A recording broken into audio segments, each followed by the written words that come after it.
¿Cómo están? Bienvenidos a Combinación Clave. Vamos a partir de inmediato con nuestra primera invitada. Ella es la diputada del Partido Comunista, Camila Vallejos. Diputada, ¿cómo está? Bien, ¿y tú, Fernando? ¿Cómo estás? Muy bien, muchas gracias. Qué bueno. Queríamos revisar un poquitito algo que ha empezado a pasar después de todo lo que ha sido el movimiento que se hizo, por cierto, en Argentina y donde no prosperó el aborto total legal. Y ahora se han presentado acá y vimos ayer una suerte de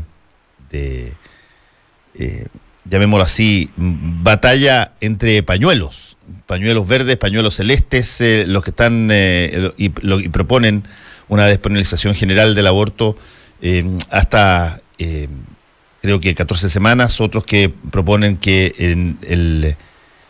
el bebé no puede ser, o el feto no puede ser tocado en este término, y hay una proposición legal en el sentido de la despenalización, y hay otra proposición legal, que entiendo constitucional, que se va a introducir o se introdujo, que pretende velar porque no pueda darse esta situación. ¿Cómo se resuelve esto en términos procesales parlamentarios, Camila? Bueno, obviamente con un debate legislativo democrático sin vetos. Es lo primero que yo quiero señalar, porque aquí se nos ha amenazado permanentemente con vetos presidenciales, con recurrir al Tribunal Constitucional, cuando ya hemos visto cómo ha operado el Tribunal Constitucional sobre distintas materias que democráticamente y por mayoría el Congreso ha resuelto tras años de escucha y de conversación y de debate con las mismas organizaciones de la sociedad civil.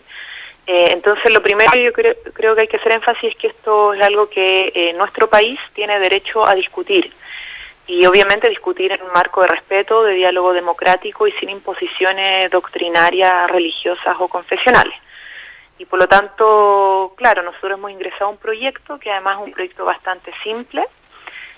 No es lo mismo que lograron avanzar las compañeras argentinas, porque es una regulación más del punto de vista más de la prestación de salud, es decir, un aborto legal y con ciertas garantías y procedimientos desde el sistema público de salud.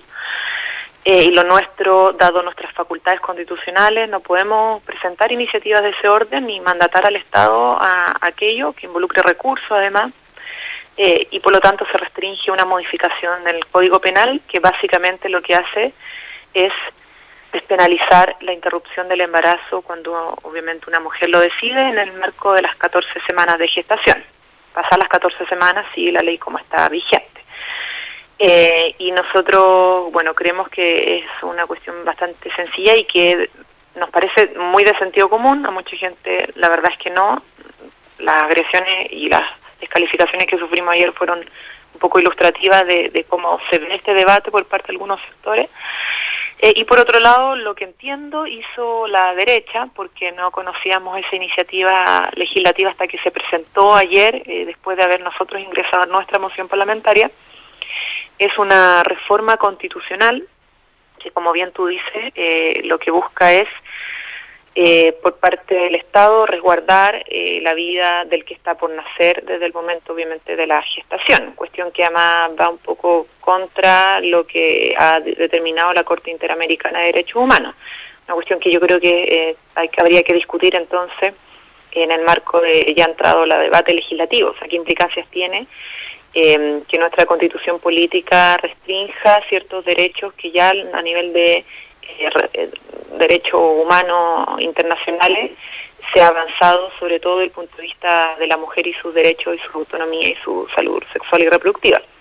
Pero eso es lo que está hoy día en el debate, y a mí no me sorprendió la manifestación o contramanifestación de ayer. Es algo, una realidad del país que hace mucho tiempo se viene dando, que en Argentina se ha dado, que en otros países se ha dado. O sea, hay siempre en la historia, además, sobre esta materia, grupos que se resisten y tienden a querer mantener lo que está. Pero nosotros tenemos la convicción de que lo que está no ayuda a lo que ellos buscan. En el fondo ellos dicen salvar las dos vidas, pero al final no salvan ni la una ni la otra. Lo único que hacen con mantener la penalización de la interrupción, la criminalización de la interrupción voluntaria del embarazo, es que las mujeres están desprotegidas y terminen, ¿cierto?, con abortos clandestinos que ponen en riesgo su vida por temor a ir a un hospital porque las denuncian. Estamos conversando con la diputada del Partido Comunista, Camila Vallejo. Diputada, hay una referencia que hiciste a que no hubiesen vetos y que no hubiesen posiciones que tuvieran que ver con, por ejemplo, las fes religiosas y todo lo demás. La pregunta es ¿por qué? ¿Por qué no debiese, por ejemplo, eventualmente, para ser un poco de abogado del diablo acá, ¿por qué no habrían de, por ejemplo, si es que el presidente de la República lo determina, aplicar el 100% de las facultades que tiene autorizado aplicar en cualquier circunstancia? Y en el caso de las religiones, muchas de las personas que están en el Congreso profesan una fe religiosa, creen en aquello. ¿Por qué no podrían presentar esas argumentaciones e incluso intentar buscar que ellas tuvieran peso para resistirse a este tipo de medidas? En otros países ha pasado exactamente lo mismo. Han habido posiciones religiosas que han perdido ante la mayoría, pero se han planteado. Sí, claro, nosotros, y es lo que yo digo, o sea, es legítimo que hayan opiniones y que hayan creencias que determinen tus principios, tu mirada del mundo, de cómo debiesen ser las cosas, y en eso nosotros consideramos que es legítimo que se expresen. Pero nosotros estamos en un Estado laico y que costó mucho conquistar un Estado laico que no fuese la intromisión, ¿cierto?, de la Iglesia Católica un determinante en la generación de políticas públicas, lo cual no quiere decir que no se respeten y garanticen la libertad de culto y expresiones religiosas. De hecho, en nuestro país eso existe. Y por lo tanto, lo que yo señalo respecto, en primer lugar, al veto presidencial, es que por más facultades que tenga el presidente de la República de hacerlo, dado lo débil también de nuestra democracia, es que no garantiza un debate abierto, plural, sin prejuicios, ¿ya? Y que es un debate que el que se puede dar en el Congreso. Entonces, vetar de antemano una discusión me parece antidemocrático, al menos, ¿ya? Por otro lado, ¿qué pasa con las posiciones confesionales, religiosas? Es bastante sencillo, o sea, yo puedo tener mi creencia, mi fe, puedo incluso, bajo mi posición religiosa o no, estar disponible o no a interrumpir mi embarazo. Y es una posición que creo yo que está en el ámbito personal, de tu opinión, de tu mirada sobre el mundo, pero no es algo que tú, como representante electo popularmente, que tiene que además legislar para todo un país, pueda imponer, ¿cierto?, al resto de las chilenas o las mujeres que habitan en esta nación, que son las que finalmente se ven afectadas por una penalización como existe hoy día en nuestro país. Entonces, esa es la diferencia, o sea, y creo que también el debate, de alguna manera, Argentina logró mostrar aquello. O sea, una cosa es tú, puede ser dogma, religión, posición confesional, etcétera, tu creencia, pero otra cosa muy distinta es si yo voy a imponer esa mirada al resto de la sociedad, si yo voy a legislar imponiendo esa mirada al resto de la sociedad. Y eso es algo que no corresponde en un Estado laico, por más que vemos diariamente casos donde pareciera ser que se nos olvida que tenemos Estado laico, pero es algo que uno tiene que seguir siempre defendiendo. Sí, yo estoy de acuerdo contigo en el fondo, pero hay un punto que me parece interesante rescatar de lo que han sido las discusiones en algunos otros países del mundo. Yo me acuerdo cuando estaba la discusión sobre el aborto libre en Italia y en España. En las presentaciones de los parlamentarios eran de todo tipo, eran aquellas que planteaban lo que tú estás diciendo del Estado laico, pero estaban posiciones que representaban objeciones que tenían que ver desde la religiosa, pasando por la de las costumbres, una serie de cosas de ese tipo que se plantearon, y lo interesante es que la votación mayoritaria fue la que ganó a pesar de aquello, pero incluyéndose esas opiniones y esas posiciones que son legítimas y que son genuinas en mucha gente de la población dentro de la discusión. Y se votó abrumadoramente en algunos casos y en otros por muy poquitos votos, pero para que, a pesar de que buena parte de la población está representada por personas que tienen su misma fe religiosa y creen que la fe religiosa puede ser un obstáculo y debiera ser una barrera contra la aplicación de ciertas políticas públicas, perdieron. Y al perder, bueno, se transformó en ley aquello que se estaba buscando. Entonces, creo que poner a priori una suerte de obstáculo a que puedan parecer posiciones que de alguna manera definan a la Iglesia Católica o a otras iglesias cristianas, me parece un poco iluso o ingenuo, porque esas posiciones van a estar porque efectivamente representan a muchos chilenos, solo que hay que ver si es que esas son mayoritarias o no. Bueno, es que sí, yo no tengo ingenuidad al respecto. De hecho, es algo que me ha tocado ver, vivir, escuchar permanentemente en el debate en el Congreso, no solamente dentro del Congreso, sino que también afuera. Y esa realidad se hace patente y se expresó también el día de ayer. O sea, tenemos en el Congreso efectivamente parlamentarios que vienen, ¿cierto?, con la idea de ocupar el espacio legislativo para poder ganar posiciones sobre su en materia de su creencia religiosa, sea de la iglesia que sea, ¿ya? Católica o de alguna evangélica, etcétera. O sea, es una realidad y nosotras no la desconocemos, ni las organizaciones que trabajaron, las organizaciones sociales que trabajaron esta propuesta, ni las parlamentarias que las patrocinamos, ¿ya?, de la bancada feminista y de otras parlamentarias feministas.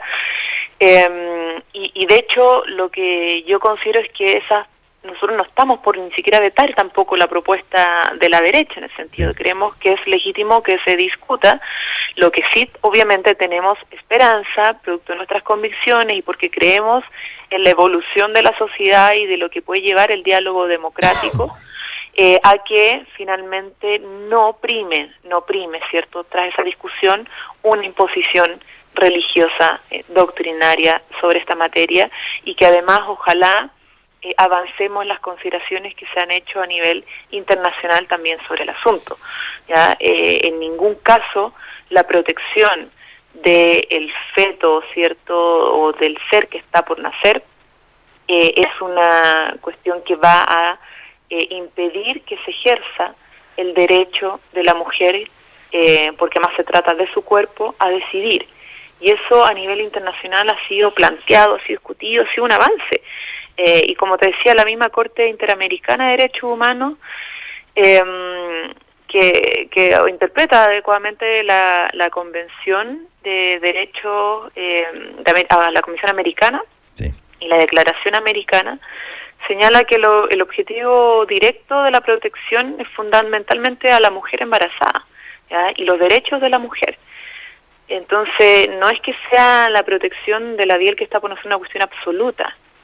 Primero está el derecho a decidir de la mujer, y por eso otros países han logrado también avanzar en esta materia, con límites. Esto no se trata tampoco de interrumpir el embarazo en cualquier semana de gestación, tiene ciertas limitaciones. Entonces, me parece que lo importante es que este debate se desarrolle, ¿ya?, que ya no solamente esté mediado a través de los canales de comunicación, por lo que hizo una organización versus lo que hizo la otra, por lo que hizo una manifestación versus lo que hizo la otra, que está bien, pero en algún momento esto tiene que procesarse también en un debate democrático en el espacio que corresponde, que es el Congreso Nacional. Y ahí habrán audiencias, se escucharán las posiciones, se presentarán los antecedentes, los fundamentos, etcétera. Y nosotras queremos que eso pase, que Chile merece dar esta discusión, que tenemos muchas mujeres que lamentablemente, porque, a ver, las mujeres en Chile van a abortar igual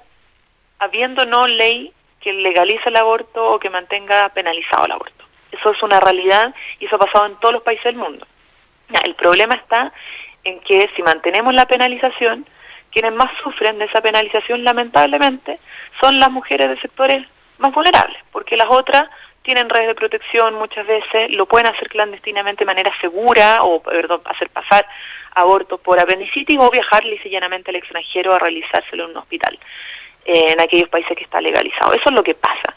Es una realidad que no podemos desconocer. Entonces, mientras mantenemos penalizado la interrupción del embarazo, al menos en estas 14 semanas, lo que estamos haciendo es no salvar dos vidas, estamos perjudicando a miles de mujeres que tienen que hacerlo de manera insegura, de manera clandestina, arriesgando su vida, porque luego si tienen problemas en la interrupción del embarazo, no se atreven a avisar a nadie, ¿ya?, que las pueda denunciar, o incluso recurrir a un hospital de urgencia, porque a riesgo de que obviamente el personal médico ponga una denuncia y entonces se verían sometidas no solamente a la criminalización social, sino con un proceso judicial muy complejo.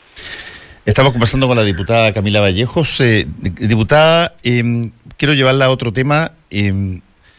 Una frase en su blog de Gabriel Boric, el diputado del Frente Amplio, ha generado toda una discusión al interior de la izquierda sobre si es que debe, como él lo planteó, se debe plantear una situación de rechazo a la violación de derechos humanos en cualquier parte y en cualquier lugar, independientemente de si ese régimen que los viola sea un régimen de izquierda o sea un régimen de derecha, y lo planteó directamente. Dijo: debemos desde la izquierda con la misma fuerza condenar la permanente restricción de libertades en Cuba, la represión del gobierno de Ortega en Nicaragua, la dictadura en China y el debilitamiento de las condiciones básicas de la democracia en Venezuela, y que, dijo Boric, eso no debiera interpretarse como que se está a favor de la oposición a esos regímenes, sino que como la protección de los derechos humanos. Eso ha generado una controversia instantánea en todos los partidos, particularmente de izquierda. ¿Cómo lo ve usted y cómo se ve esto en el Partido Comunista? Sí. Mira, cómo lo veo yo y cómo ha sido también la discusión interna de las y los comunistas sobre la materia. En primer lugar, sobre esta declaración. Yo comparto plenamente, y algo que nunca ha estado puesto en duda, de que los derechos humanos son universales y tienen que resguardarse y protegerse a nivel universal, y uno como sociedad, o sea, habitando en un país que sea, y los partidos que la componen, tienen que luchar porque primero en sus países, cierto, estos derechos humanos sean protegidos, y obviamente criticar y condenar en aquellos casos donde hay vulneración a los derechos humanos. Me parece que ese principio universal es coherente y estoy de acuerdo. Segundo, esto es una interpelación o una pregunta que no es nada nueva. Es un emplazamiento que se hace reiteradamente. De hecho, que más que nosotros hemos tenido muchas veces, los comunistas, por ejemplo, que responder a este tipo de emplazamiento no solamente por parte de la derecha chilena, sino que por otros sectores del centro político, incluso de la socialdemocracia de izquierda en nuestro país.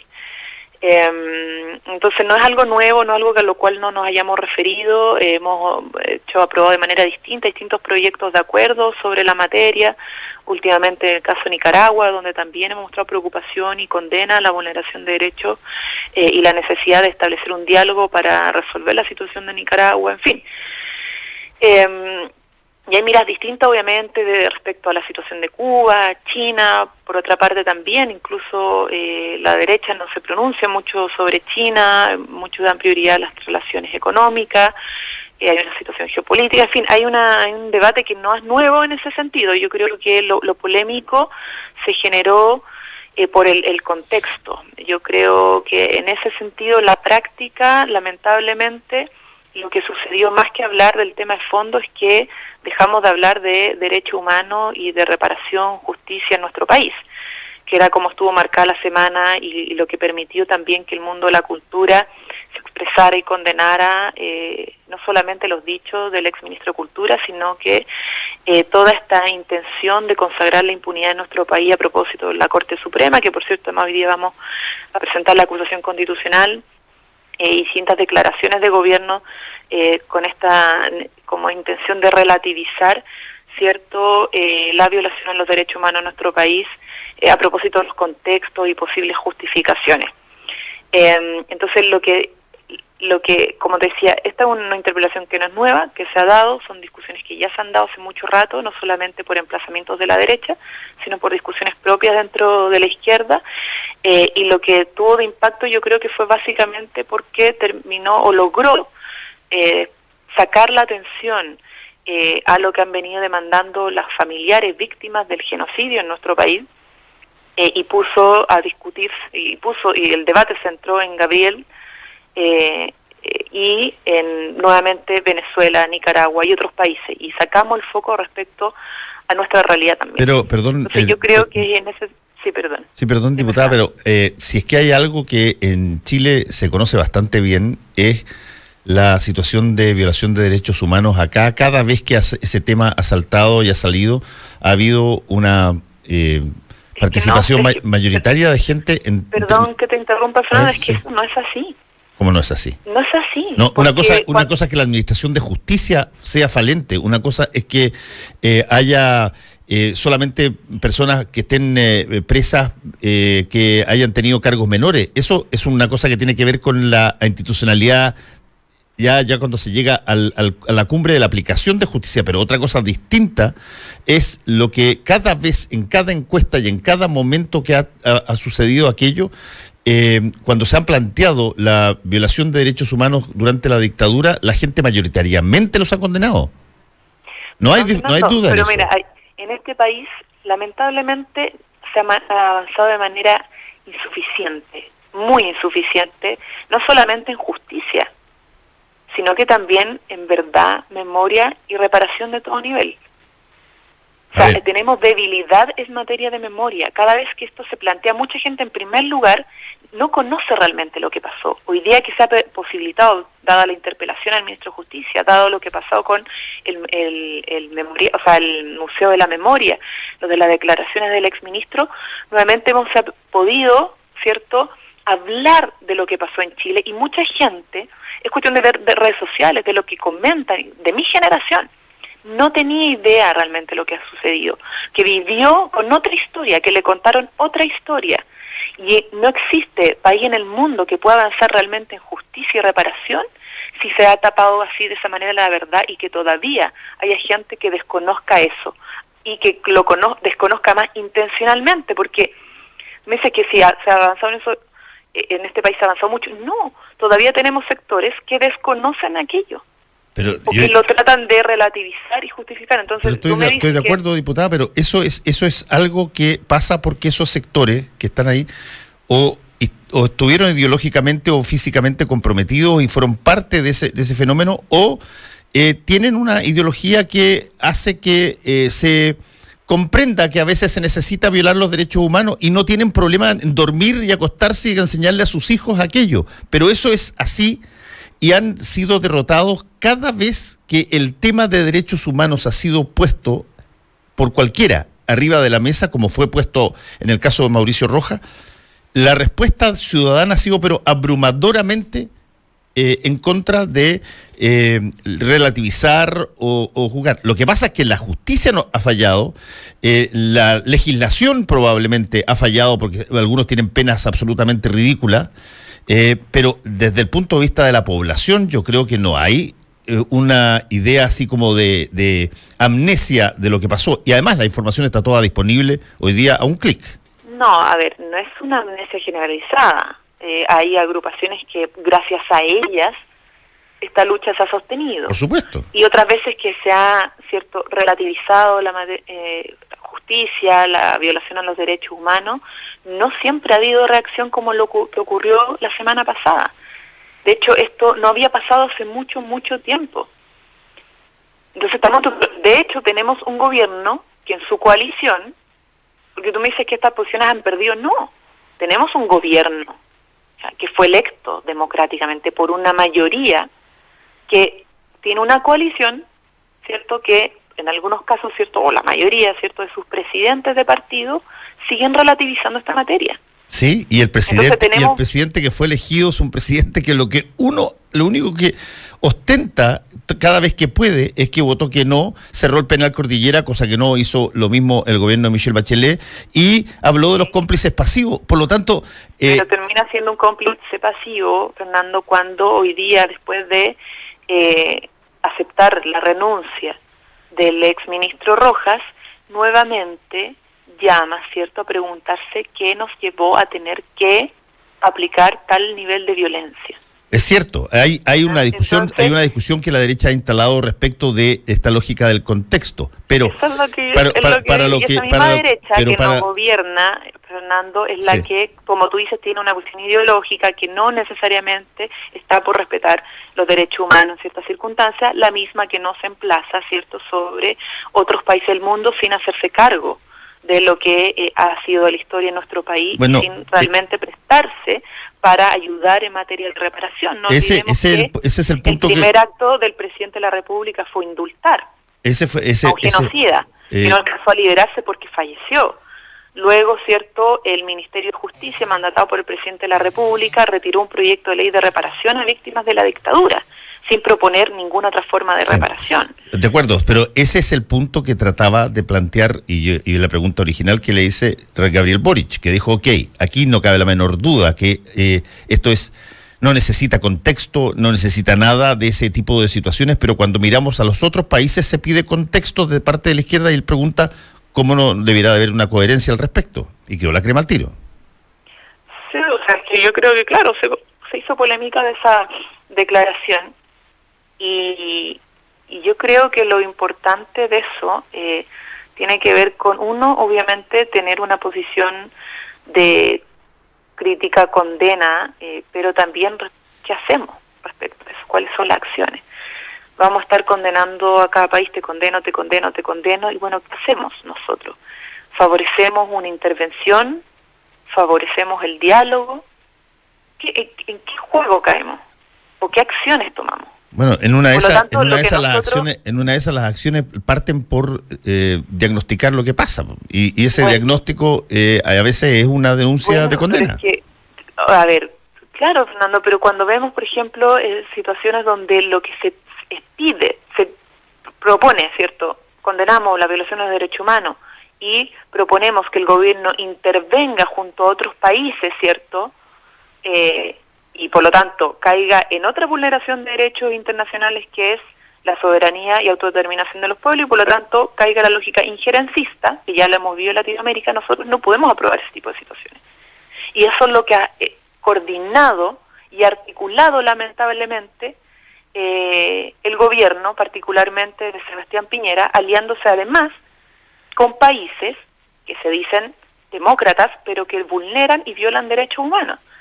Por ejemplo, Colombia, México, Brasil, Argentina, Estados Unidos, que es uno de los países que más viola y vulnera los derechos humanos, no solamente en su país, sino que en otros países, donde mueren mujeres y niños, producto de las intervenciones militares que hacen.